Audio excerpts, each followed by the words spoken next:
வாப்பாவும் பையனும் ஒரு குதிரையை வாங்கினாங்க. மக்கள் முன்னாடி நடத்தி கூட்டு போனாங்க. இப்போ மக்கள் சொன்னாங்க, ஏன் இவங்க குதிரையை வாங்கினாங்க, ஏன் நடத்தி கூட்டு போகிறாங்கன்னு சொல்லி. மறுநாள் வாப்பா ஏறி போனார், பையன் கீழே நடந்து போனா.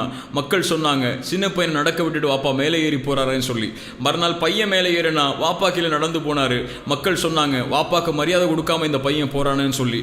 மறுநாள் 2 பேர் அந்த குதிரை மேலே ஏறி போனாங்க. மக்கள் சொன்னாங்க, வாயில்லா ஜீவனுக்கு இவங்க இவ்வளோ சிரமம் கொடுக்குறாங்களேன்னு சொல்லி. மறுநாள் மக்களுடைய பேச்சை கேட்டு அந்த குதிரையை விற்றாங்க. மக்கள் சொன்னாங்க, ஏன் இவங்க குதிரையை வாங்கினாங்க, ஏன் இவங்க வித்தாங்கன்னு சொல்லி. இதுதான் உண்மையும் கூட. இதுதான் எல்லாருடைய வாழ்க்கையிலையும்.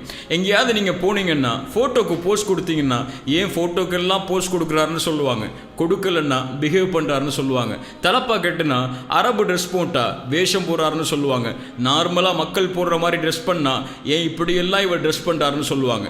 இப்படியே மற்றவங்களுடைய கருத்துக்கும் பேச்சுக்கும் முக்கியத்துவம் கொடுத்துக்கிட்டே இருந்தீங்கன்னா கடைசி வரை உங்களை நீங்க மாத்திக்கிட்டு